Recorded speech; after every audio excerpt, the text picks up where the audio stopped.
All right. Okay, team. So I picked, you will see in the title, I picked a few little topics to cover as a team tonight. I think they're important ones. I generally pick topics based around if I'm seeing patterns in frequent questions or just a topic that people are asking a lot of questions about individually. And so that's where these ideas come from, or if just athletes request these topics all around. And so as we're coming out of the winter and this time of year, there's always a lot of hot topic around strength training. So I'd like to just touch on that a little bit. It's a huge topic because so we could spend literally a week on it, but we'll just touch on some small basics around it. I want to do just a quick fire round on the differences between using your watch and using the pace clock and what that means in the pool and advantages, disadvantages, and what people notice. And so that'll be just like a real quick fire round at the end. But the main topic today is, I think as athletes, really truly understanding setting goals for each session and what the purpose of each session is really, really important. And you'd be surprised, even though we're all very experienced, how important, one, understanding what that is, but two, the communication and the language between athlete and coach to know exactly what it is we're trying to get out of the session. So the main thing is that we all have a plan and a goal towards our main event or within our progression as an athlete of trying to get better.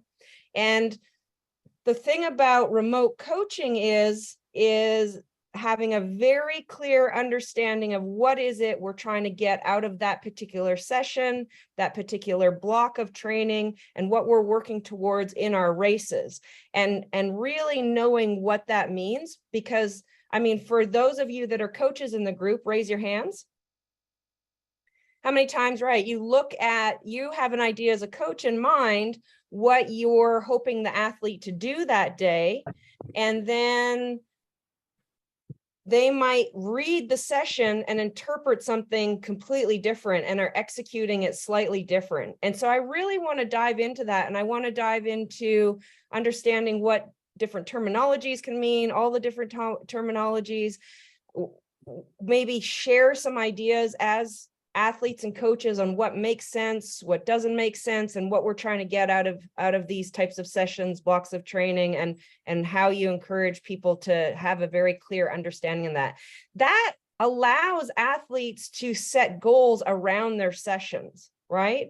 When we clearly know what we're working on that day's session, not only does it allow us to set a goal for that day, but it allows us to, just like what happens in the real world, is troubleshoot around anything that might happen or come up within that session. So weather, traffic, terrain, impact and load from days before, maybe you're not feeling that great, something happens, you're trying to make decisions on the fly, which is part of our sport, right? When we race, we have to make decisions out on the fly. So the more we know about what our goal is and what the purpose is of the session, then we're able to pick those goals, push ourselves towards them, and then if we need to, adjust and troubleshoot on the fly. So we're developing a number of skills by being very clear on this communication.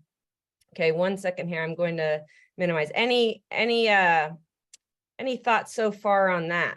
Anything that people want to jump in and share right away. And you can just unmute your microphone and put your hand up if you've got something to add to the conversation with just that little piece there. Nothing so far. Okay. And as you know, I'm not afraid to call on people as we go as well. So I'm going to share my screen. I've scribbled down some notes for us to go through. Okay. So like I said, zones, languages, and understanding what your goal is. I know that a lot of you we're really familiar with in Training Peaks. We usually set our zones. Different people use different zones, but you always know that in Training Peaks, you can go to your zones tab and your zones should be set there. And I feel it's really important to have a range within those zones, okay? If we just hit one specific target, as you know, on any given different day, you can be feeling different based on a lot of different variables. How did you sleep? What's your nutrition like? How tired are you within your block of training, maybe within the week of training? And so having a broad range that allows you to say, hey, I'm still getting the planned goal of this session and keeping the integrity of the session and what I'm trying to change in my body, whether I'm on the low end or the high end, but we're able to stay in that range. So you're actually making that change in your body by having that target versus just if some coaches might say, hey, just hit this specific number. I think when it gets too specific on the number, then there's too many variables leading in that might not allow for that to happen. For me as a coach, I'm thinking, okay, as long as we're within that range that we're seeing the movement forward that we want in that session, then that's important. So that range. A lot of you might not know that a long time ago, I did a little grid here, and the person who made it for me spelled my name wrong. That's always bugged me, but I can't change it. But that's okay. A little grid here on some terminology on zones. So we have the fancy one that's in Training Peaks that allows you to see for your bike, your run, your swim, and those should all be dialed in based on what you're seeing over time. If you do specific testing, past races, and it's always being adjusted. Training Peaks has evolved a lot and is quite advanced since I made this chart. However, educating yourself with a broad range of terminology on different effort levels is a good idea. You can boil it right down to very, very simple as easy, medium, hard. I've definitely worked with coaches that just go based on that philosophy, or based on feel there's only easy, medium, which might be just slightly sub-threshold, and hard, which could be VO2 above threshold type work, right? And they just work within those three ranges. Really popular right now with the Norwegian style. Really, there's other coaches that have been historically over, decades that have used that philosophy. So that is one way to go. I like using just a small range of zones that are very clear and easy to understand. Easy, aerobic, tempo, threshold, VO2, and you can see here, I've done a really detailed on the goal, intensity, duration, and even the type of fuel needed for these, what they should feel like. The ones that we don't see a lot of talk about are, and you'll see it a lot in the program I do, is neuromuscular quickness. And that's when we do the high RPM type work. So it might be strides on the treadmill, turnovers on the treadmill, strides downhill, strides on the grass, high RPM on rollers or on the bike, where it's under very, very light load. You're still working the aerobic engine. However, the neuromuscular turnover is very quick and you're developing quickness and coordination. So under very low load, as far as your actual lactate would go if you were tested, but the turnover and the coordination is very, very high. Then the other one that I like to work on for triathletes a lot is this sport specific strength. It's much more known now than it was many, let's say 10 years ago when we made this chart. And it's a little tricky because in order to get the training adaptation that we want, we got to work under threshold type effort in terms of muscular recruitment and the actual load on the muscles, but heart rate is quite different than when we're working at actual threshold and we're in the race RPMs. So that is a lot of torque, there's a lot of muscle tension, and you're building very sport specific strength. And it's best done under a lot of load, but the heart rate is quite low. So it's important to note the difference of those two. Right? Any questions so far or comments so far on that? Quiet group tonight. Okay. So this is another little chart that I have, and I have all of these, if you're wondering and you want to look through them more detailed, in my guidelines and forms on my site. So some of you use my site, some of you don't, some of you have never even been there. You just work with me as a coach, but I do have a lot of really good resources there. So if you're ever wondering about this stuff, I do in the library. I have some different ones on managing efforts, as well as in the guidelines and forms here. I always have all this stuff posted, so you can go back to it, use it, even use it for your own coaching companies. I don't mind if you take that stuff. That's why it's there. So even these ones, there's just another one, power and pace at the very top of the triangle. We want to really develop perceived effort and heart rate as a newer athlete. And you can review these. I'm not going to read them verbatim off the chart here, but you can go to my site and look at these. Sue Aquila made this one.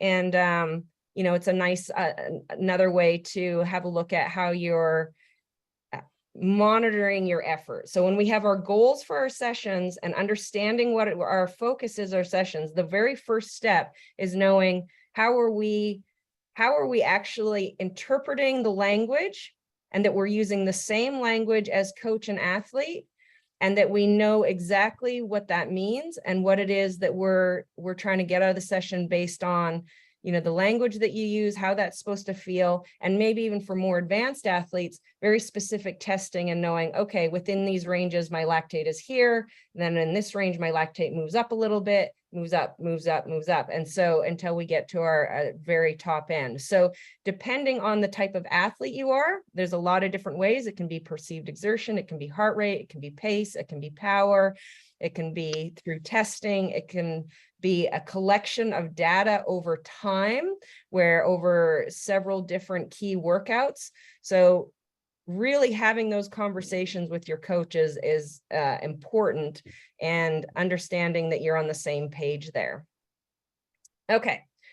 So when you look at your workouts, and some of this is going to be really basic for some of you, but I think it's important. I've just picked a few workouts here, one of each: swim, bike, and run.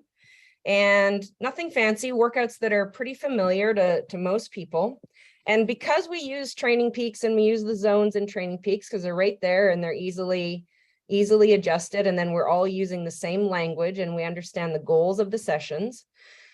One thing that is, I get a lot of questions is I'll get people to look at a workout and they actually don't fully know. And what I want my athletes to be able to do is look at a workout and fully know what it is each one of these means. Okay. And you should be able to look at a workout and say, I know based on the language here and based on my paces and how I feel and the training block that I'm in and the goal or race that I'm working towards, exactly what that means. And if things start to go wrong during the session, where to troubleshoot to and adjust your pace expectations and execution of the session. Okay, so this is where I'm gonna start to, everybody can get nervous, because I'm gonna start to ask certain athletes, if they were gonna look at this session here, this run session, it's a progressive session. So really common and really important triathlon, right? We've got to be able to have that endurance and ability to progress the effort as we go and have the strength to be able to do that. We also need the pacing skills. You know, we do very long events where we've got to have a very fine-tuned ability to understand our pacing and know that when we're going a little bit too hard and what that's going to result in the end. And we need to know what that feels like when we're fresh, when we're racing really well. We also need to know what that feels like when we're really tired, because it feels different and the outcomes are different as well, right? And so if we're going to look at this progressive run, it's a basic progressive run, let's talk about it a little bit. Okay, so if we're going to look at this, tell me what you would interpret when you read this session and how you might execute it. Juliet, why don't you go ahead? I'm gonna pick on you here for this one. How I would write it or tweak it as a coach giving it to an athlete, or how I would execute it as an athlete. How you would execute it as an athlete, and your interpretation of the session and your understanding of the goal of the session if you saw this on your program. Okay. the way I would run it, it's pretty much as written. I would probably honestly have to refer back to, only because I myself don't have a lot of run volume, but refer back to some ideas of pacing at, for example, 5K, 10K. I mean, I know 5K and 10K. I haven't seen the expression 21K, to be honest. I'm assuming that's half marathon. Yeah, I mean, I would do it as executed. I'd do the warm up, then 5, 10, 5, 5. And the goal is to be able to both intuitively, but I would wear a watch. I would be checking against the data on my watch, but hopefully intuitively be able to, get within a few seconds or so of that goal, of the goal in each of the 4 sections of that progressive run. And the end would be hard because you're at 5K pace and you've already run, 20 minutes. So is that the answer? I mean, is that enough information? What do you want more than that? No, so that's good. And what I love about this, the reason I'm creating the conversation is because I want a lot of different people's voice on how they would go about, like I say, you can write something and then what your interpretation of the session is to get out of it. So the one thing that I think was key about what you said is you would refer back to old race times and try and progress from there. Now, no, sorry, not old race times, because that data may no longer be relevant, but more looking at in the last, 2 months or so, other workouts that may have been similar, where I could at least go into this workout knowing what, within a 15 to 20 second range would be for each of those 4 sections. Perfect. It would have to be more. Yeah. Right. Good. Okay. So that was the really key point that I wanted to make for everybody, is that because that's a common mistake, right? And especially different times of year. So as you get closer to your race and as your fitness grows, obviously, the perceived exertion and pace are going to change. So at the start of the year, and what I love about what we're learning here and might be review for most people here, but really good to note, is that the danger in a session written like this and the communication between coach and athlete and interpretation is that the athlete might do exactly what I just said, is they might think of, hey, what's the fastest half marathon I've ever run? What's the fastest 5K I've ever run? Or what was I doing at the peak part of my season last year? What were those paces? But let's say it's the winter or beginning of the season and their fitness isn't quite that high yet, or their load is really high throughout the week going into this session. So the very important lesson from this conversation is being able to fully know that when you read a session like this, okay, it's progressive. So how could we even write it different? We could say, okay, it's a progressive 25 minutes worth of work where we're going to go easy, medium, hard, right? And so then an athlete might look at it and go, okay, based on this time of year, based on feel, I'm going to just progressively make sure that it gets harder and harder. Now, a newer athlete or someone with not as much pacing experience, it might feel that way, even if their execution, if you look at the data afterwards, where their pace is really fast at the beginning, then the pace starts to fall off, but heart rate is going higher and higher and perceived exertion is going higher and higher. So they actually did go easy, medium, hard. It felt hard and their heart rate was very hard, but their pace fell off, right? So another mistake there, right? So we have to be very clear about what it is our goal of this session is that we want an actual progression in pace, but an effort, and that might even be as detailed down to, we're going to bring John into the conversation. He's a very elite athlete who we work on an advanced level with even lactate. So for him, the conversation is going to be even different. It's going to get even more detailed, where we're very specific that each, depending on the time of year and where his fitness is at, we're after very specific jumps in lactate with pace and heart rate as he gets fitter, and we actually see that progression in the run, in this progressive run. So John, I'm going to let you talk about this session a little bit and at a very advanced level with the lactates. Can I say one other thing, Marilyn? I guess the one other thing that I would add is at least from the coach's perspective, it depends a lot on the athlete.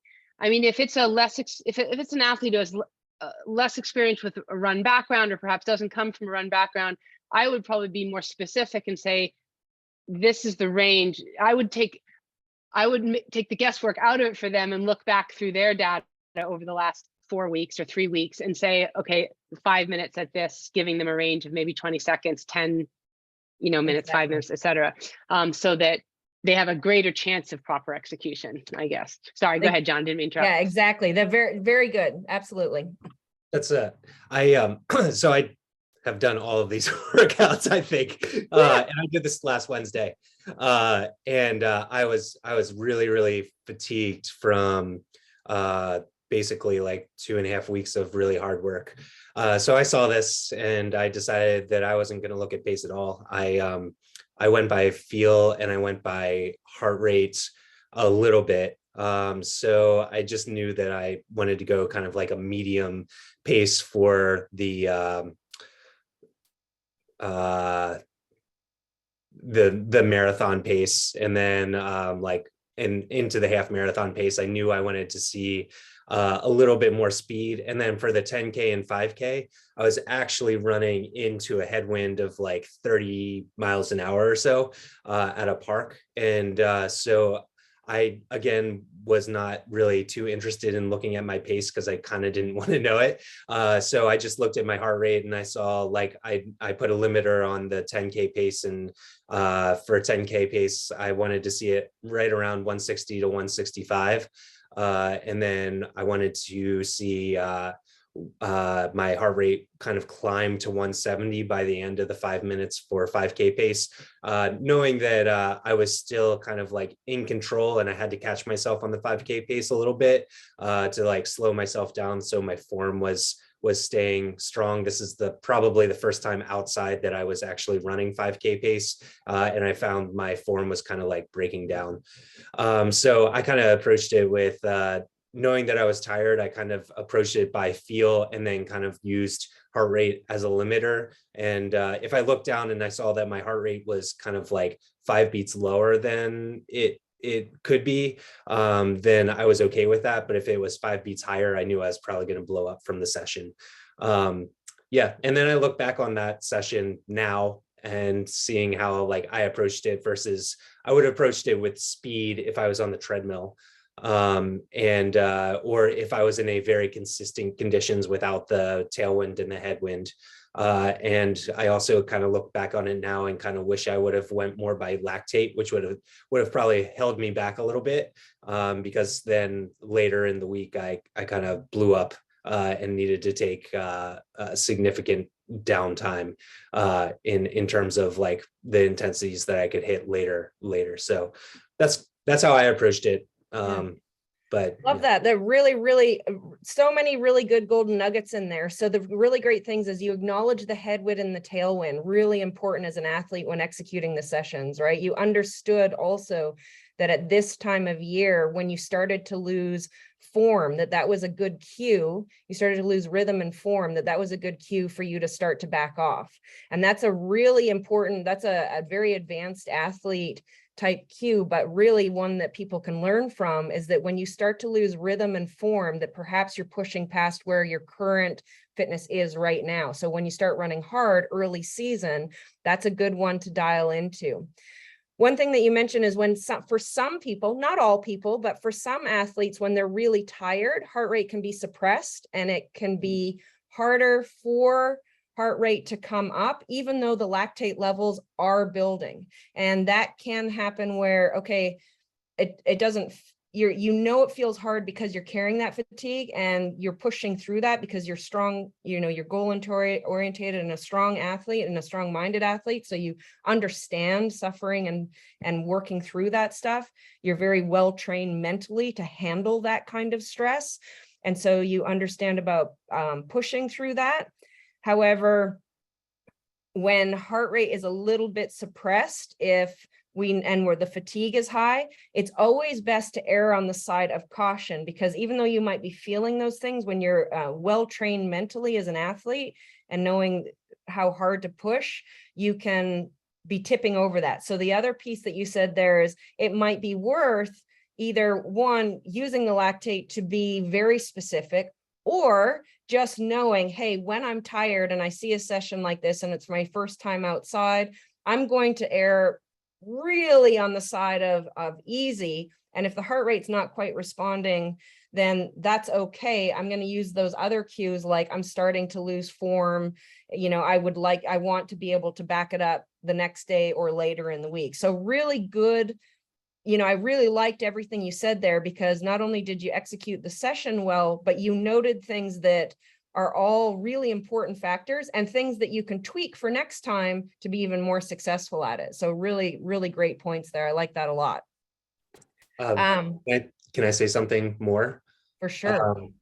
I don't know exactly what I'm doing with the lactate meter right now. I've been testing it for almost a year, and I've kind of been learning and just monitoring it rather than reacting to my workouts. There have been some workouts where I started to react to it, but one of the biggest things is I'm also using a core monitor to check my core body temperature. And what I realized is that when I tested before, like in a lab, where it was like 65, 70 degrees and my core temperature was getting up into like the 102, 101 to 102 range, there was like a standard, my lactate was a certain heart rate.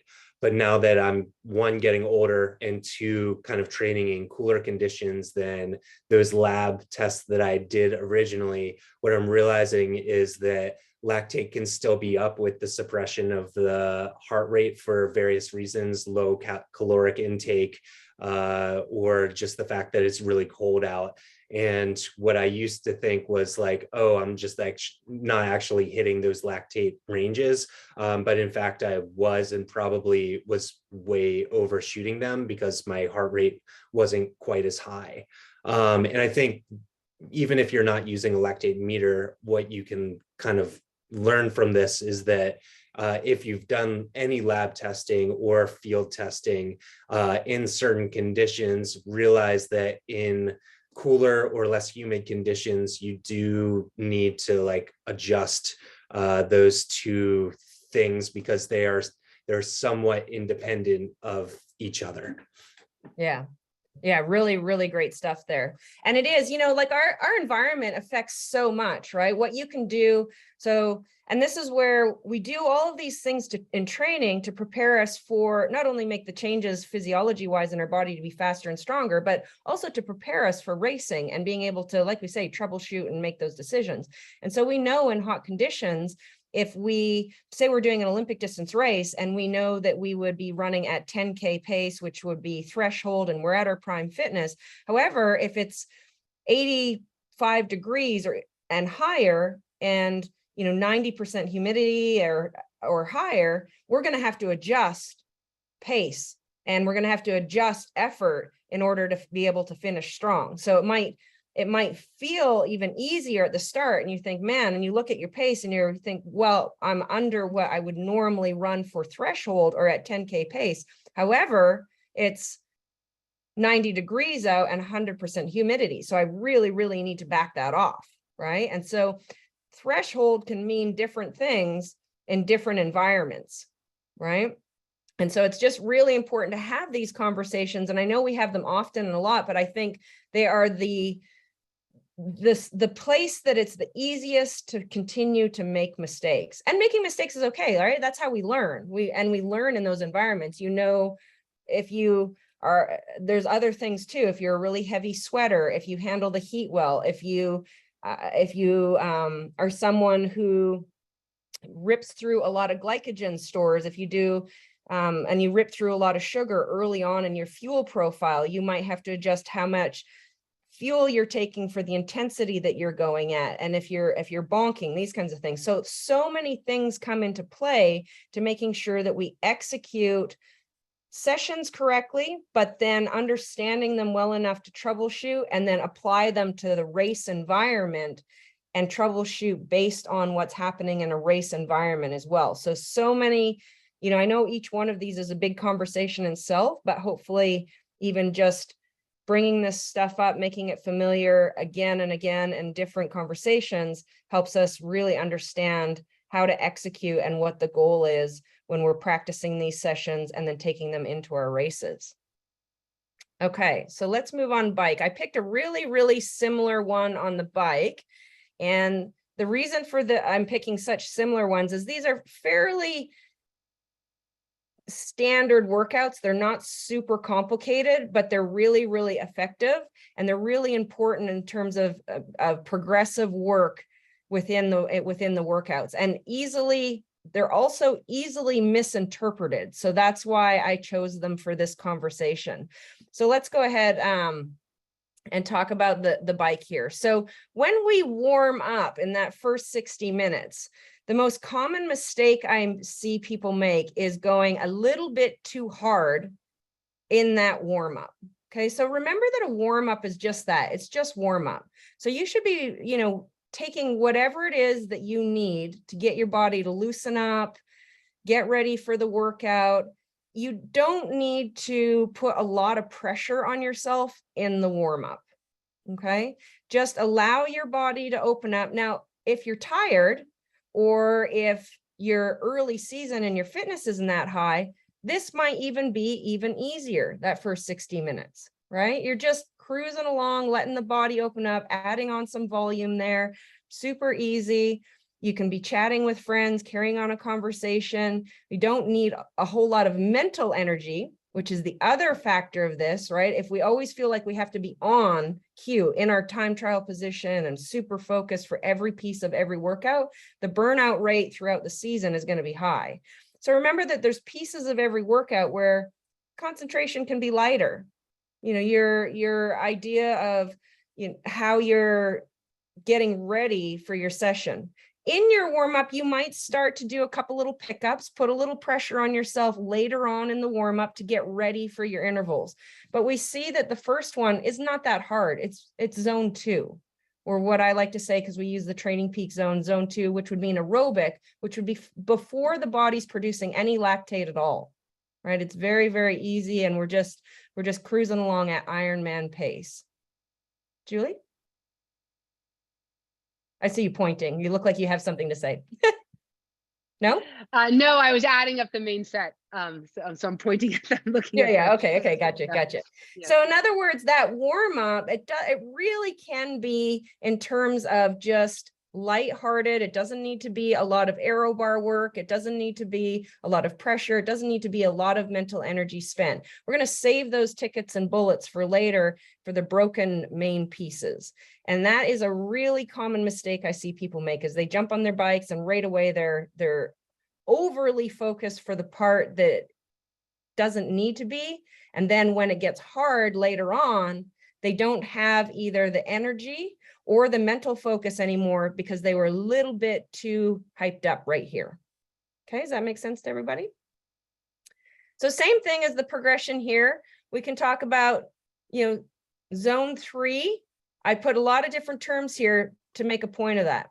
Zone 3, tempo, and 70.3 effort are 3 different words. They all mean the same thing, right? It's just that slightly sub-threshold effort. So if you're thinking about, okay, how am I going to execute this? You should start to have to concentrate a little bit.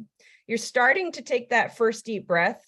And if we go back to this, I've got a little bit more detail on what that can entail as far as fuel and what you should feel like. But you should be able to maintain it for a long time without a whole lot of stress. It gets harder as you go. If someone started to talk to you, you'd still be able to talk to them. So these are all different cues that you can start to have.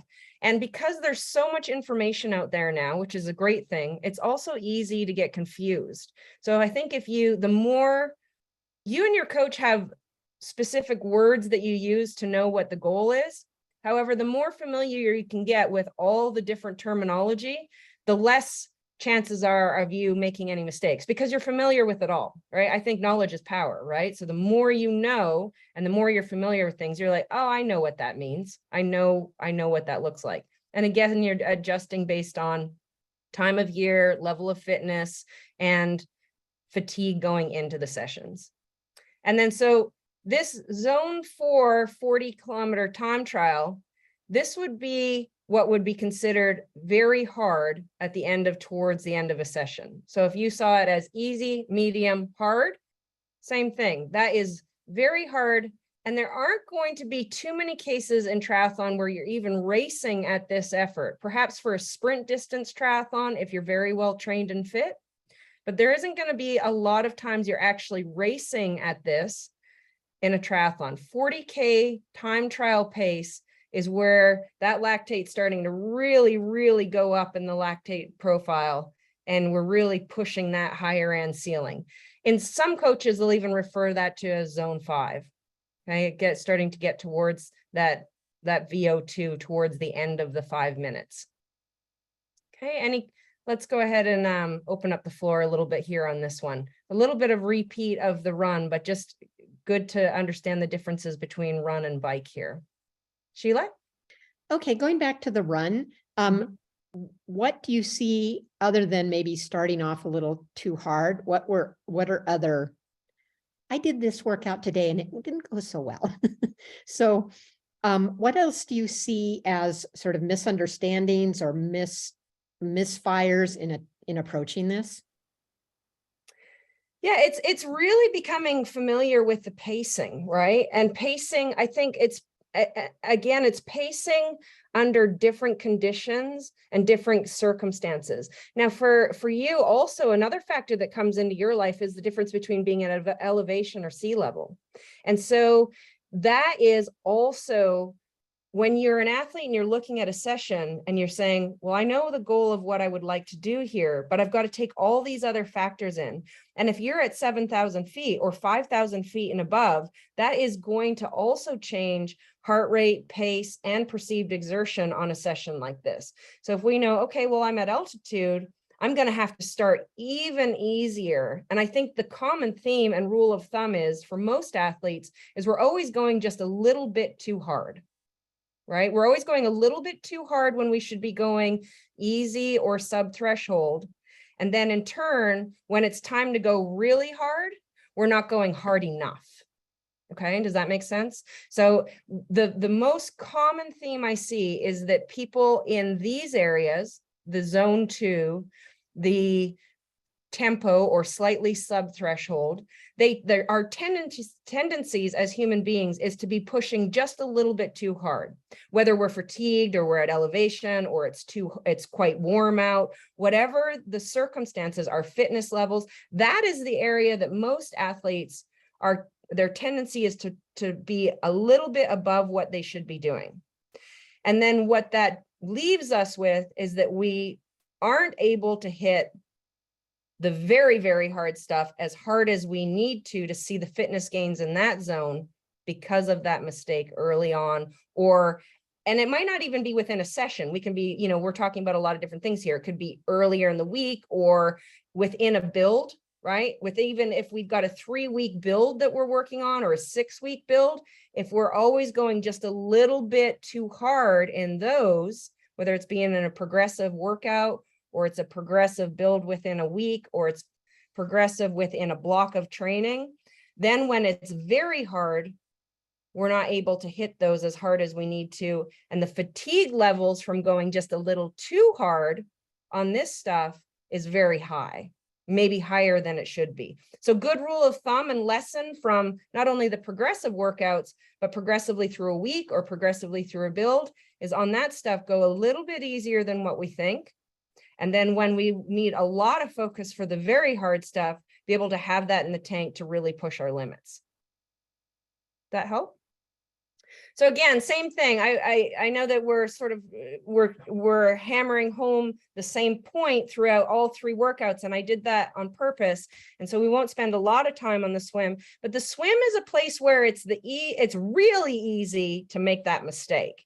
And the reason is everybody's watched major swim events, Olympic events, you know, really, really high level swimmers. Swimming is measured in the smallest increments, 1/100th of a second. I mean, that can be the difference between gold medals and 6th place in elite swimming.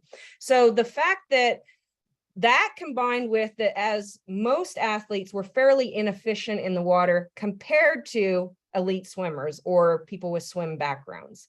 So for most of us, swimming is pretty hard. We're not as efficient. The margins are smaller and to be measured.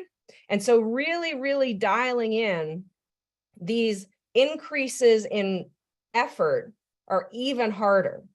And so it's even more important that sometimes, you know, if you're a new swimmer or you don't come from a swim background, you can say, well, easy never feels even easy. Any swimming feels hard, right? How many of us that we're not, you know, maybe we don't have a lot of good technical skills in the water, and and even easy swimming feels hard. So the key is that, again, the same point hammered home is that when we start, it really, really should feel relaxed, easy, and developing those cues within our bodies to know, hey, am I going easy enough so that then I can actually lift the pace? The most common thing I hear with people in swim workouts like this is they feel like they failed because they didn't progress their pace as much as they're used to on the bike and the run. And so I think the main thing to understand when you're executing swim sessions is that margin for increased pace for your effort is going to be quite small. So for example, you might be coming in here 8 times 100, pretty easy. You might be holding, let's say you're holding 133 per 100. Okay, you're going to increase it a little bit at race effort. Let's say you're now coming in on 127 per 100. Okay, very, very small. Someone might even think, I might get a note then from an athlete that says that they're failing the workout. However, that's actually quite a good descend as far as keeping the ranges tight and actually making an increase, because in swimming, the measurements are so small. And then above race effort, it might go from 127s to 125 or 121 per 100. So not that much faster. We're not looking for starting at 130 pace and then down to 120 pace and then down to 110 pace, right? Those kinds of jumps aren't necessarily needed in this kind of a workout. Okay, so in swimming, the big thing to know is that the measurements are very small, very, very small. Anyone have anything to add there? So that's going to bring me to, let's talk about the swimming a little bit and our fire round topic, which is using the watches versus the pace clock. Okay, now the big thing is when you use your watch, it's a good thing because we get to see data, right? We get to download it. We get to see the swim data. We can even see a relationship for some people between heart rate and paces and all of those things. The swim data sometimes can be a little bit inaccurate, so we have to leave some wiggle room there. But let's say we're getting a good, consistent download of data over swimming over time. I think it's still very important to use a pace clock because the measurements are so small in swimming that you want to be able to look up at a clock and know exactly the time that you came in on. If let's say we're leaving on 140, so the send off is 140 for all of these. We want to know, did I come in on 130, 127, and then 121? And to be that precise, the time that it takes you to look at your watch, actually see it, and be able to know when the send off is, can sometimes start to muddy up what's actually happening here. If you use a pace clock and you have that right there to look at, the accuracy is so much more, as well as your feel that you develop for pacing in the water is going to be much more accurate. Okay, so for me, the pace clock versus the watch is really all about an accuracy thing and a development of feel for pacing in the water, which I feel like the watch doesn't allow for as much. Although we like the data afterwards have downloaded and accumulated in our training logs, it's not allowing for that accuracy and that development of feel in the water the same way the pace clock does. That's how I think about my opinions on that. Does anyone else have some different thoughts on that? And you can, if anyone's, I've got you can speak up by, if I don't have if you raise your hand and I don't call on you, it's because I don't see you in the corner. So you can go ahead and just unmute your microphone and say something. I'll say something. Yep. Two things that bother the heck out of me. One, when I can't see the pace clock because the clock is like on the other side of the wall. Or like my goggles fog up and I can't see the pace clock that way.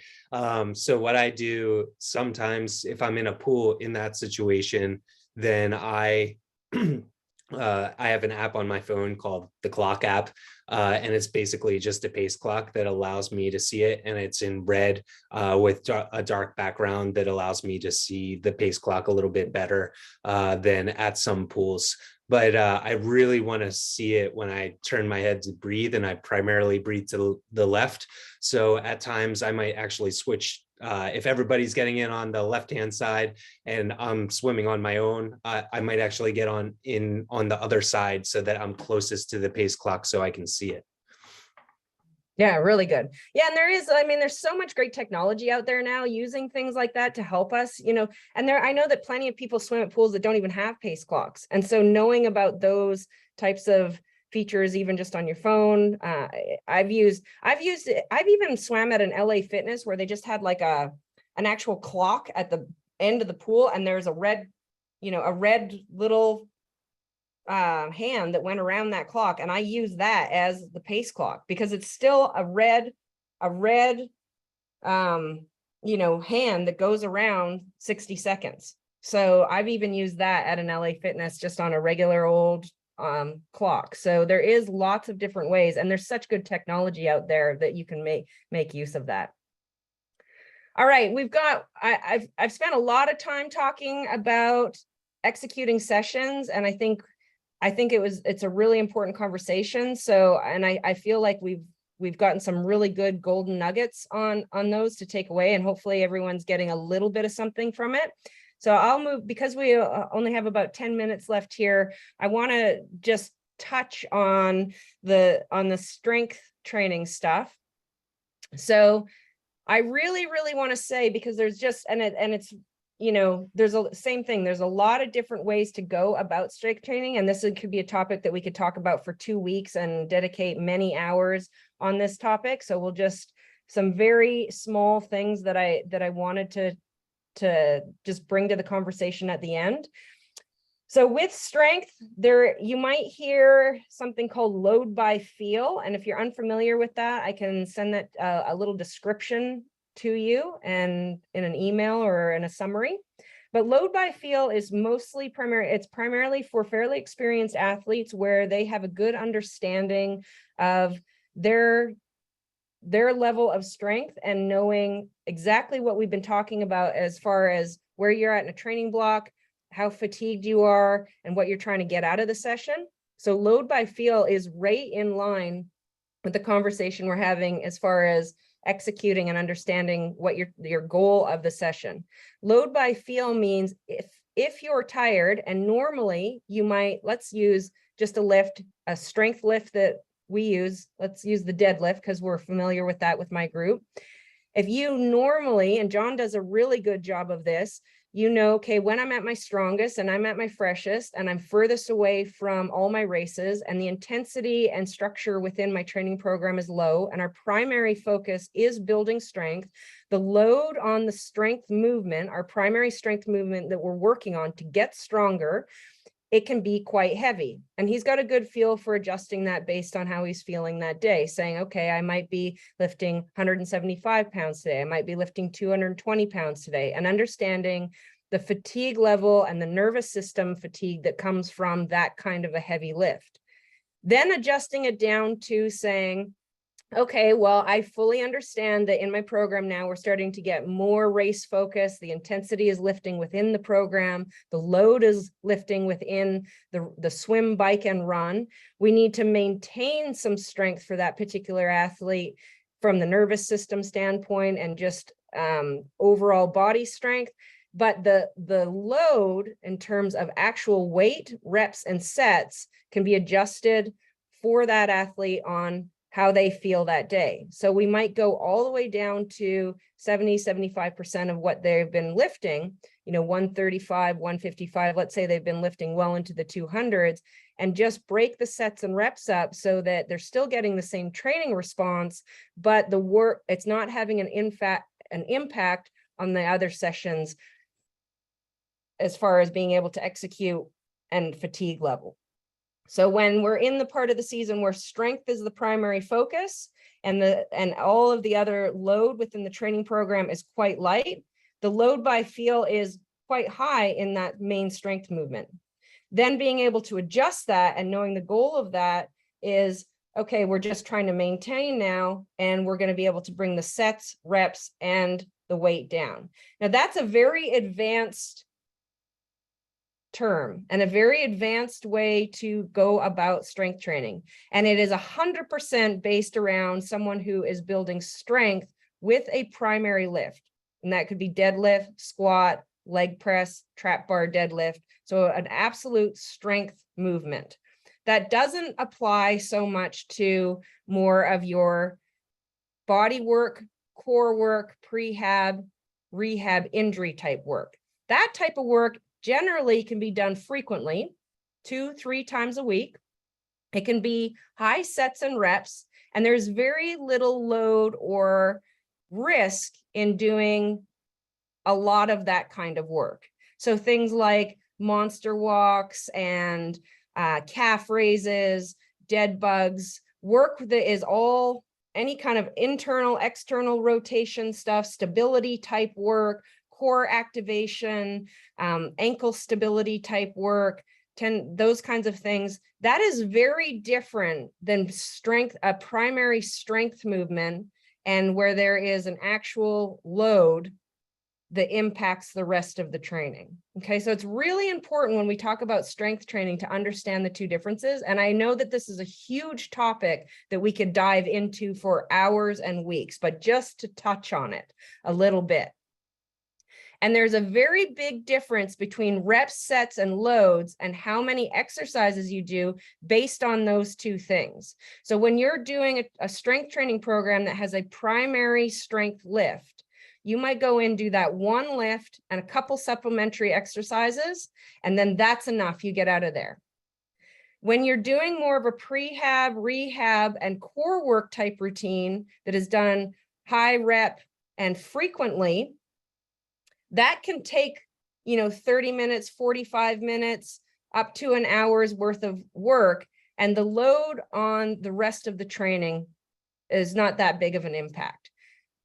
The actual power movement with sets and reps and actual weight and load, that in terms of your nervous system and fatigue has a really, really high impact. So really needs to be regulated differently and thought about differently and understood differently when you're thinking about your strength training and then thinking about your overall total program, swim, bike, and run, and where you're at in the program. And I think it's the most common mistake made now with triathlon coaches and working with strength coaches and them not being the same coach or having really good conversations between strength coach and triathlon coach, because they might not completely understand the total load of the others, swim, bike, and run.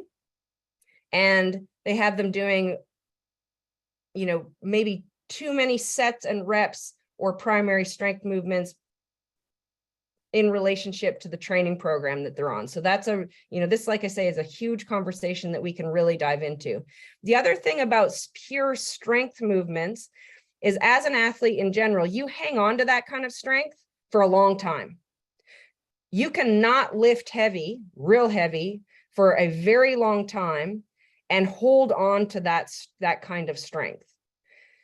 When it comes to core work and prehab and rehab work, it does need to be done frequently and often because your body does not hang on to that very, very well. It needs to be reminded frequently, every second day, 2-3 times a week.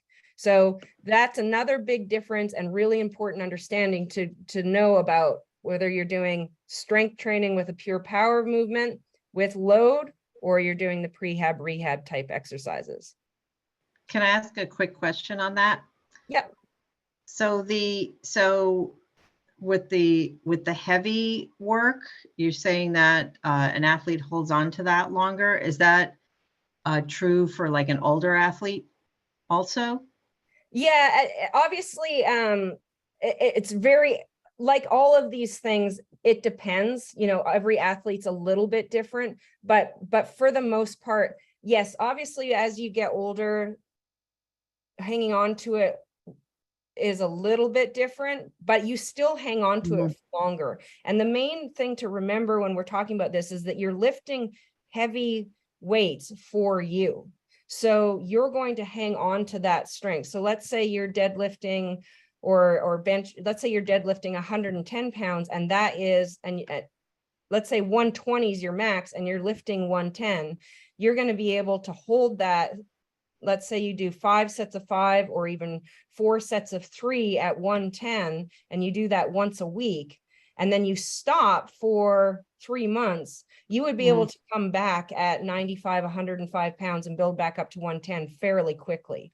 However, if you do core work and activation work within your core and it's internal, external rotations, intercostal muscles, all of that stuff within, that needs to be reminded often for every 48 hours, every 72 hours to hold on to that. So really, really different. So in the strength world, when you do really heavy lifting, and let's say you're going into a competition, you might do your heaviest lift literally 4 weeks out from competition, and you maintain that strength all the way too. So the body in general holds on to strength, and that actually doesn't change between, let's say you're a 20-year-old strength person or a 55-year-old strength person. It changes a little, but the percentage is much smaller than what you might think.